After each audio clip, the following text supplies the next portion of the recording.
मोतियों के आभूषण पहनकर दीपावली पर हम वृंदावन की सबसे सुंदर गोपियाँ लगेंगी। इनसे सजकर हम ऐसे चमक उठेंगी जैसे दीपों की पंक्तियों से घर।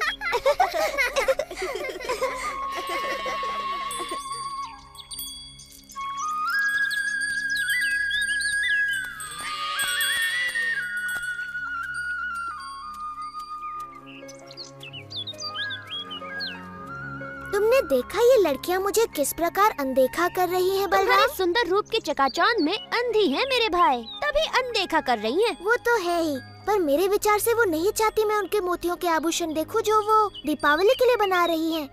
चलो देखते हैं क्या ये हमारे साथ अपने आभूषण बांटने को तैयार हैं।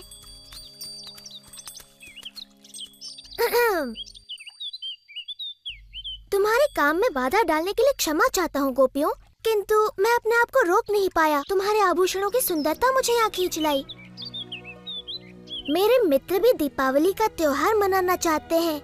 क्या तुम उन्हें अपने कुछ मोती दोगी ताकि वो भी तुम्हारी तरह अपनी सुंदरता बढ़ा सके? मुझे नहीं पता था कि सुबाला और मधु को अपनी सुंदरता का इतना ध्यान है। मैं उनकी बात नहीं कर रहा, मेरा मतलब था हंसी और हरिणी।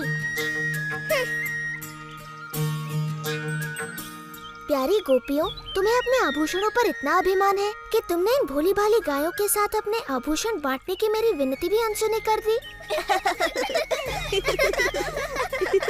तुम बड़े अच्छे हो कृष्णा, पर ये मोती केवल राजा रानियों के लिए हैं। तो तुमने सिर्फ 2 गायों के लिए ही क्यों मांगा? अपनी सारी गायों के लिए मांगना चाहिए था ना। मुझे तुम्हारे सारे मोती नहीं चाहिए ललिता, बस मेरी 2 सबसे प्रिय गायों के सींगों को सजाने के लिए थोड़े से। माफ कर दो कृष्णा, पर मेरे पास तुम्हारी गायों को देने के लिए एक भी मोती नहीं है। ठीक है, रहने दो, इनके लिए मैं मोती ढूंढ लूंगा।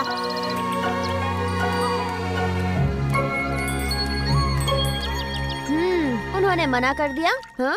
ना तो गायों के लिए कोई सम्मान है, ना मेरे लिए। एक बार मैं इनकी बुद्धि ठिकाने लगा दूं, तब समझ में आएगा।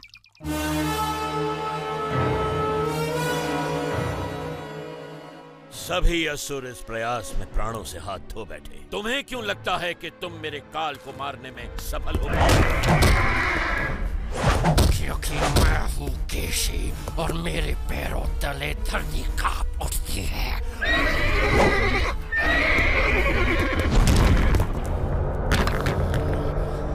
मैं आपके काल को ढूंढ निकालूंगा महाराज कंस, और उसे अपने पैरों तले रोन डालूंगा।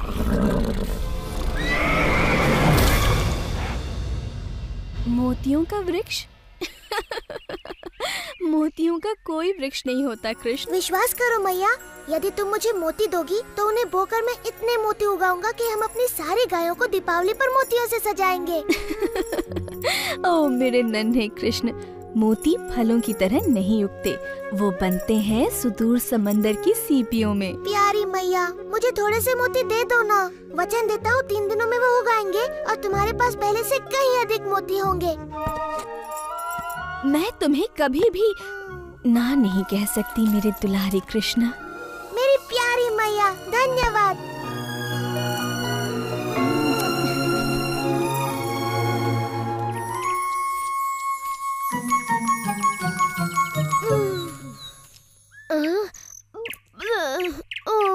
क्या हम मोतियों की खेती करने के स्थान पर स्वादिष्ट ताजा मक्खन नहीं उगा सकते? मूर्खों की तरह बात न करो मधु, मक्खन पेड़ पर नहीं लगता, तुम्हारे पेट पर लगता है।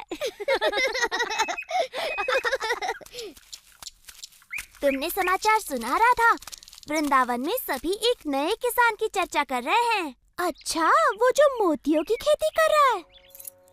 तुम मेरे कंगन बोकर मेरे लिए नए कंगन उगा दो ना कृष्ण। एक बार मेरे खेत में मोतियों की फसल आ जाने दो, फिर देखते हैं कि कौन किस पर हंसता है। कृष्णा, क्या हम लड्डुओं की भी खेती कर सकते हैं? नहीं मधु, पर तुम्हारे विचार से एक योजना सूझी है। तुम्हारे और सुबाला के लिए एक काम है।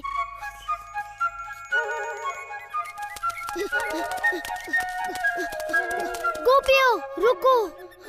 अगर तुम्हें बोने के लिए और मोती चाहिए तो हमारे पास नहीं है।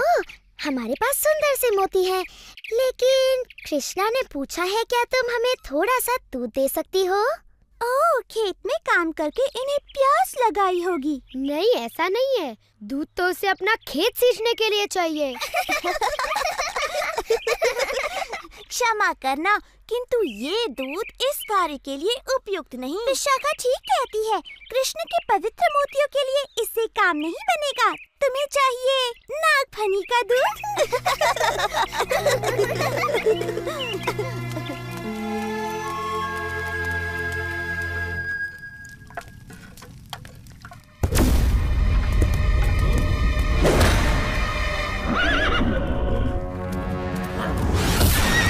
मैंने सुना है तालवन के सिपाहियों के सामने किसी बालक ने धेनुकासुर का वध कर दिया था। क्या ये सत्य है? वो दिखने में कैसा था? उसके बालों में मोर पंख लगा हुआ था, वो पीली पहने हुए था और वो बांसुरी बजा रहा था।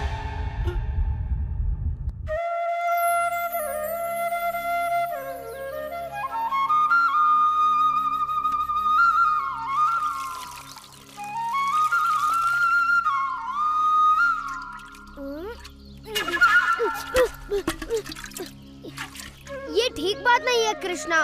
दूध मोतियों के साथ मनुष्यों को भी बढ़ने में सहायता करता है। जितनी इच्छा उतना दूध पी लेना मधु। बस एक बार तुम जैसे गोल मटोल मोती उग जाए। कृष्णा देखो, मोती अंकुरित होने लगे। मोती अंकुरित होने लगे। इनकी सुगंध अद्भुत है। भंवरे भी इनकी सुगंध से मदमस्त हो रहे हैं। ये अद्भुत सुगंध कहाँ से आ रही है? तुम्हारे मोतियों से मैया, वो उगने लगे। उग तो रही हैं, परंतु मोतियाँ नहीं, कांटे। कृष्णा देखो, एक मोती खिला। ये तो हमारे हुए मोतियों से कहीं अधिक सुंदर और बड़े हैं। हम धनी हो गए। हम धनी हो गए। ये अवश्य कृष्ण का कोई छल है। ये नकली मोती हैं। मैंने आज तक ऐसे सुंदर मोती नहीं देखे। इतनी सारी मोती, कितनी सुंदर है। इसी का भय था। कृष्ण की मोतियों के सामने हमारे मोती फीके दिखने लगेंगे। अगर हम उसे कुछ मोती मांगे तो वो बिल्कुल भी मना नहीं करेगा। हमारा दुर्व्यवहार देखकर अब वो हमें मोती तो नहीं, ताने अवश्य देगा। इस दीपावली पर हम सबके हास्य का पात्र बनेंगे। ऐसा नहीं होगा। हमें पता है कृष्ण ने मोती कैसे उगाए हैं। ये बड़ा सरल है। हम भी मोतियों की खेती करेंगी। हाँ, और हमारे मोती उसके मोतियों से अधिक सुंदर होंगे। क्या तुम लोग पागल हो गई हो? कृष्णा ने ऐसी सरलता से कर लिया तो क्या तुम भी कर लोगी? उसने तो गोवर्धन भी उठा लिया था, तो क्या तुम भी उठा लोगी? मोतियों की खेती आसान नहीं है, देवताओं के लिए भी। कृष्णा तो हमेशा ही ऐसे चमत्कार करता रहता है। पर क्या तुमने कभी एक भी चमत्कार किया है? मोतियों की खेती कोई चमत्कार नहीं है। इसमें कृष्ण की कोई माया नहीं। वृंदावन की दिव्य भूमि है ही इतनी उपजाऊ। हाँ, हमारे वृंदावन की दिव्य भूमि यमुना के जल की तरफ अद्भुत है। हम मोती बोएंगे और दूध के साथ साथ उन्हें घी और माखन से सींचेंगे। तब तो कृष्ण की मोतियों से हमारे मोती कहीं अधिक सुंदर और बड़े उगेंगे। आओ, रुको। बोना ही है तो ये छोटे मोती क्यों? हमारी माओं के पास बड़े बड़े आभूषण हैं। हाँ, जितने बड़े बीज उतने सुंदर फल।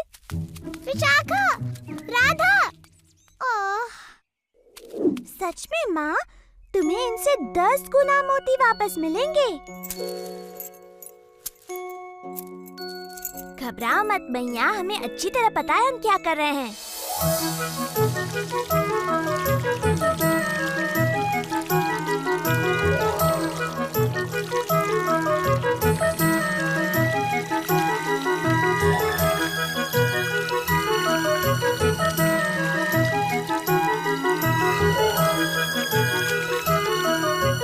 मूर्ख लड़कियाँ, कितने दिनों से लगी हुई हैं। उग रही है तो केवल जंगली घास। किंतु जितने मक्खन और घी से उन्हें सींचा जा रहा है, ये घास बड़ी स्वादिष्ट हो गई होगी। ये तो बड़ी गड़बड़ है। तुम चाहते हो कि उनके भी मोती उगे? नहीं, मैं चाहता हूँ वो घी मक्खन को बर्बाद न करके उनका सदुपयोग करे। कृष्णा, मेरे सच्चे मित्र, क्या मुझे कुछ देर के लिए तुम्हारी धोती, बांसुरी और मोरपंख मिलेंगे? ओह, तुम बड़े चतुर हो मधु। मेरे विचार से लड़कियाँ एक थके हारे मोतियों के किसान के साथ अपना घी माखन अवश्य बांटेंगी।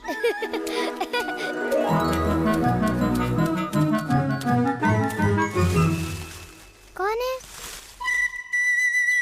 कृष्णा, यदि तुम हमसे हमारे सुंदर मोती मांगने आए हो तो यहाँ से चले जाओ। मुझे अपना मुख दिखाने में भी लज्जा हो रही है। तुम तो मुझसे कहीं अधिक अच्छी तरह से मोतियों की खेती कर रही हो। यदि तुम थोड़ा सा घी और माखन मुझे दे दो तो मैं अपने मोती कम से कम तुम्हारे मोतियों के आधे आकार के तो कर सकूं। अब जबकि तुम अपना घमंड फैलाकर हमारे पास आए हो, हम थोड़ा सा माखन तुम्हारे साथ बांट सकते हैं। धन्यवाद, धन्यवाद। हाँ? गोपियों, इधर आओ। तुमने देखा हमारे मोतियों के ये पौधे कृष्ण के मोतियों से अलग हैं। ललिता सच कहती है, हमारे खेतों में तो कुछ भी नहीं उगा, सिर्फ कांटों वाले पौधे उगे हैं।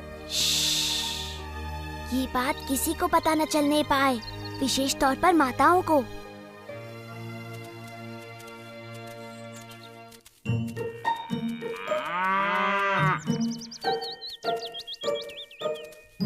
हार्दिक शुभकामनाएं। सुना है तुम्हारे खेत में फसल लहलहा उठी है। अच्छा, तुम्हें किसने बताया? एक नन्ही चिड़िया ने, जिसके पैर में एक कांटा चुभ गया था।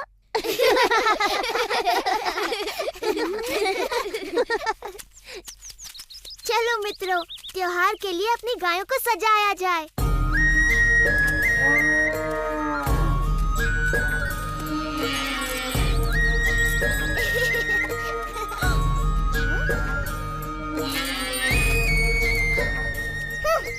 माताओं को जब पता चलेगा कि हमने उनके सारे मोती खो दिए तो वो बड़ी क्रोधित होंगी। मैंने तो पहले ही कहा था, पर तुमने मेरी बात ही नहीं सुनी। ये सब कृष्णा ने किया। मैं समझी नहीं विशाखा। वो झाड़ियों में छुपा था, याद है? उसी ने अपने साथियों के साथ मिलकर हमारे पौधे उखाड़कर उनके जगह कटीले पौधे लगा दिए होंगे। इस बार उसने उत्पात की सीमा लांघ दी है। मैं मैया यशोदा को बताऊंगी। क्या बताओगी राधा? कि कृष्णा ने इतने सुंदर सुंदर मोती उगाए कि उससे सुंदर मोती उगाने के लिए तुमने अपनी माँ के मोती भी खो दिए। ललिता ठीक कहती है, कृष्ण ने हमें छला हो या हमने स्वयं को छला हो, हमारी परिस्थिति वही है। हमारे पास एक भी मोती नहीं है। यदि हमारी माताओं को पता चला तो वे हमें कभी क्षमा नहीं करेंगी। परंतु वृंदावन में मोती मिलना इतना सरल नहीं है। हम कहाँ से लाएंगे? हमारे पास और कोई चारा नहीं। हमें कृष्ण से पूछना चाहिए कि क्या वो अपने कुछ मोती हमें बेचेगा।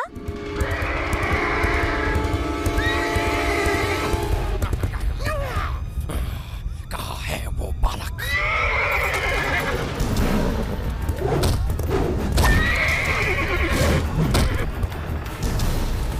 कहाँ है वो पीली धोती वाला बालक जिसके पास बांसुरी और मोर पंख भी है? मैं उसका सर्वनाश कर दूंगा।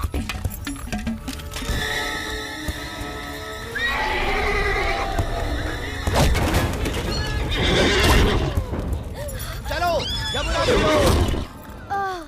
इतना सारा माखन और घी खाकर तो मेरा पेट भर गया। लगता नहीं कि मैं महीने भर तक और कुछ खाऊंगा।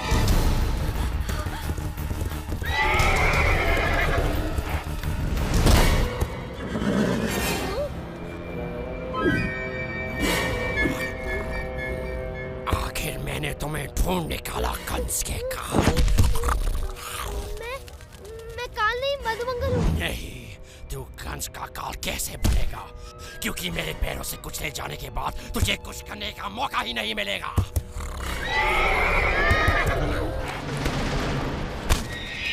तुम जिसे ढूंढ रहे हो वो मैं हूँ।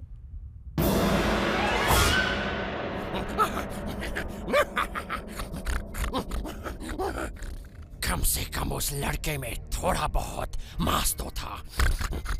तुझे तो मैं बाएं पैर से ही मार दूंगा बच्चे। इससे डरो मत। केशी बिल्कुल हमारे खेलने वाले काठी के घोड़ों जैसा है। अब देखेगा तो कि मैं कितना खतरनाक हूँ और क्या कर सकता हूँ।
कृष्णा, मैंने इसे मारा?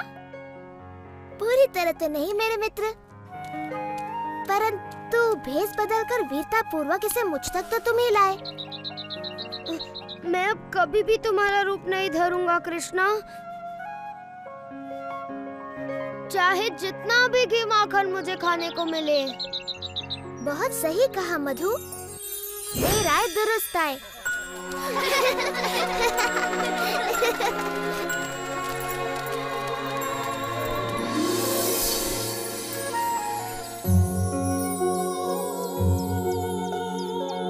वाह मेरे भाई, ये तो बड़ी अच्छी फसल लहलाने लगी।